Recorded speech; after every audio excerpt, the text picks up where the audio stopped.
Baik, Assalamualaikum warahmatullahi wabarakatuh. Perkenalkan, kami dari kelompok 3. Kami di sini akan menjelaskan materi Managing People for Service Advantage dari perusahaan kami, yaitu Indosat.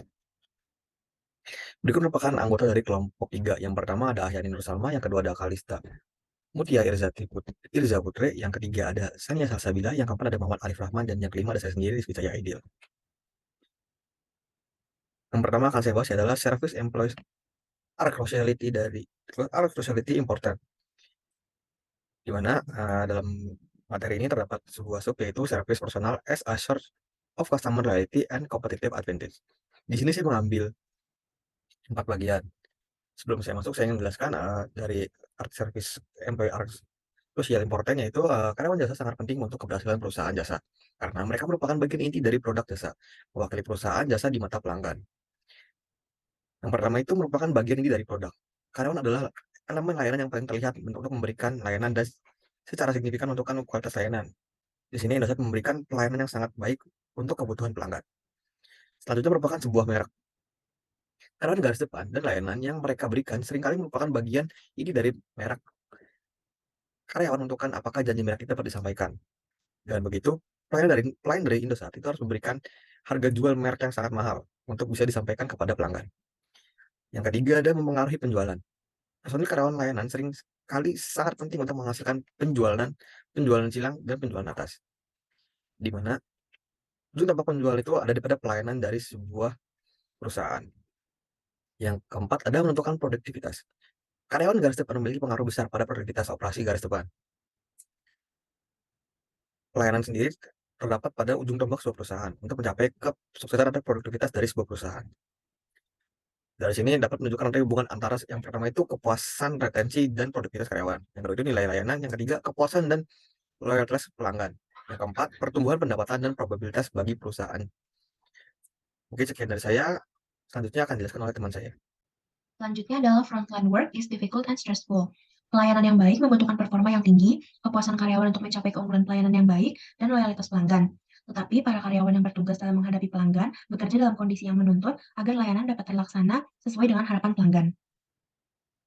Selanjutnya adalah source of conflict. Terdapat 3 hal utama yang menyebabkan permasalahan pada karyawan frontline atau karyawan yang menghadapi pelanggan secara langsung, yaitu konflik organisasi atau klien, konflik peran, dan konflik antar klien atau pelanggan. Yang pertama, konflik organisasi atau klien. Karyawan yang berhubungan secara langsung dengan pelanggan atau karyawan frontline harus bisa mencapai tujuan operasional dan pemasaran. Karyawan frontline biasanya memiliki tugas untuk melakukan selling atau penjualan, cross-selling, dan upselling. Contohnya dengan menawarkan peningkatan layanan dengan harga tertentu. Mereka juga bertanggung jawab untuk memberikan harga produk yang mungkin bertentangan langsung dengan kepuasan pelanggan. Pada konflik ini, karyawan layanan mengalami kebingungan apakah harus memilih untuk menegakkan aturan perusahaan atau memenuhi permintaan pelanggan. Dalam hal ini, staf sering harus berurusan dengan kebutuhan pelanggan dan permintaan yang bertentangan dengan aturan organisasi. Yang kedua ada konflik peran. Karyawan pelayanan mungkin saja memiliki konflik yang bertentangan dengan kewajiban pekerjaan dan kepribadian serta kepercayaan mereka. Contohnya, karyawan harus selalu senyum dan bersikap ramah bahkan kepada pelanggan yang kurang baik. Dan yang ketiga adalah konflik antar klien atau pelanggan. Konflik antar pelanggan yang sering terjadi contohnya seperti pelanggan yang menyerobot barisan, pelanggan yang merokok di area bebas rokok, pelanggan yang menelpon di bioskop, atau pelanggan yang berisik saat berada di restoran. Bila hal ini terjadi, biasanya karyawan layananlah yang berhak untuk menegur pelanggan tersebut.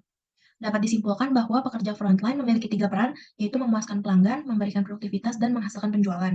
Dengan banyaknya peran ini seringkali menyebabkan konflik peran atau karyawan yang merasa stres akan peran tersebut. Meskipun karyawan sudah pernah mengalami konflik dan rasa stres ini, mereka tetap diharapkan untuk bersikap ramah kepada pelanggan. Hal ini disebut dengan emotional labor.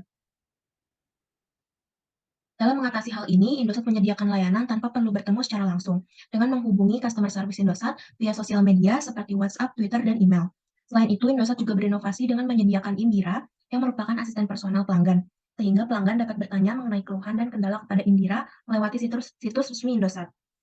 Indira menawarkan layanan dengan prioritas keamanan dan kenyamanan saat berinteraksi, dan tanggap dalam merespon, serta memberikan solusi dari permasalahan pelanggan. Selanjutnya ada di cycle of failure. Cycle of failure ini merupakan siklus kegagalan pada perusahaan.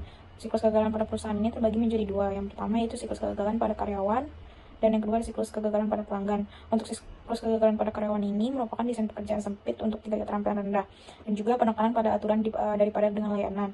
Untuk siklus kegagalan pelanggan itu yang digunakan lebih banyak untuk memenuhi kebutuhan iklan dan diskon promosi kepada pelanggan baru dikarenakan pelanggan lama yang sudah hilang. Contoh kegagalan dari Indosat sendiri itu adalah Indosat pernah mengalami kasus korupsi, sehingga Indosat GIG, layanan internet rumah milik Indosat, tutup layanan pada 25 November 2021, yang mengakibatkan Indosat harus membayar uang pidana pengganti sebesar 1,3 triliun.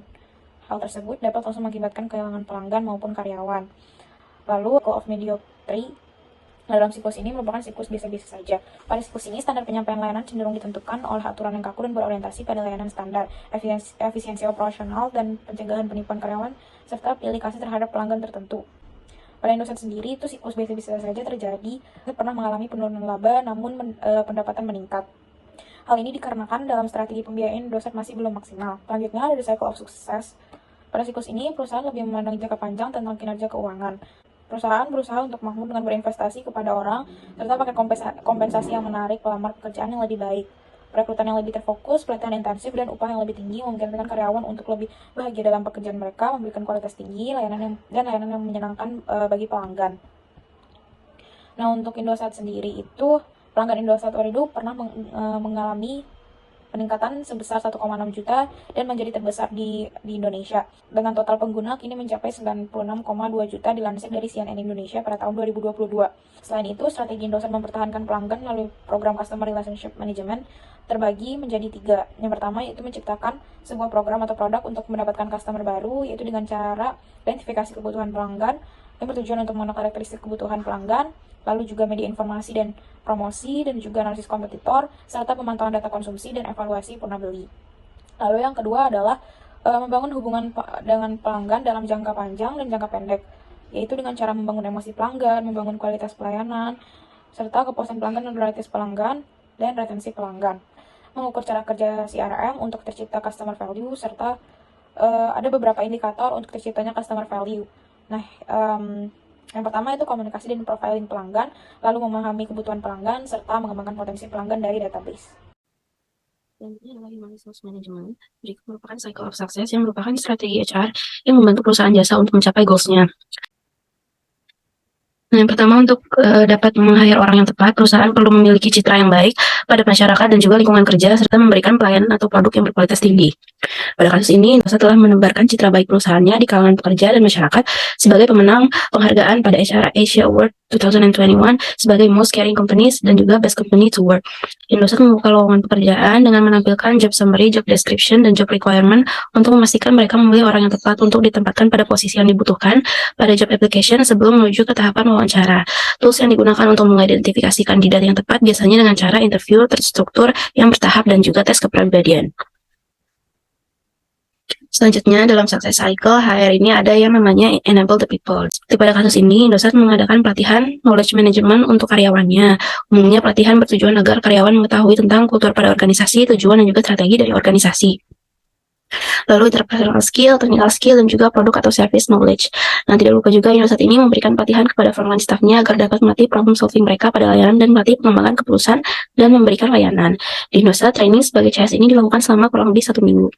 Selanjutnya adalah build high performance service delivery teams. Pada Indosat, perusahaan membuat cross-functional team untuk meningkatkan performa dan komunikasi pada tim. Dalam motivate and energize people, Indosat mempunyai program People Day. People Day dirancang untuk memiliki beberapa serial dengan tema yang beragam, dan penyelenggaraan hal ini memiliki tema sistem manajemen performansi. Salah dari 5 program transformasi people yang meliputi pembentukan employee value proposition melalui people development dan leadership development yang kuat untuk memenuhi kebutuhan bisnis yang dinamis, dan didukung dengan reward strategy dan employee relations yang tepat untuk men-train, engage, dan mengembangkan talenta masa depan karyawan. Selanjutnya ada Service Leadership and Culture.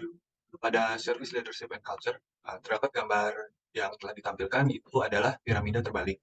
Piramida terbalik ini menunjukkan pentingnya garis depan dan menunjukkan bahwa peran manajemen puncak dan manajemen menengah adalah untuk mendukung garis depan dalam tugas mereka memberikan layanan keunggulan kepada pelanggan. Selanjutnya ada implementasi frontliner pada PT Indosat. Frontliner itu langsung berhadapan dengan customer, yaitu kalau untuk Indosat Ooredoo sendiri itu ada pada customer service dan satpam, yang tentunya ada 3 S-nya, yaitu sapa, senyum, dan salam, yang selalu ditunjukkan kepada pelanggan. Internal marketing pada PT Indosat Ooredoo ada pada menghadirkan kartu pintar, yaitu paket komunikasi antar karyawan, yaitu sebuah kartu layanan seluler prepaid yang akan menjamin komunikasi antar karyawan dapat berlangsung 24 jam penuh selama 1 bulan. Sekian presentasi dari kelompok kami, kurang lebihnya mohon maaf. Wassalamualaikum warahmatullahi wabarakatuh.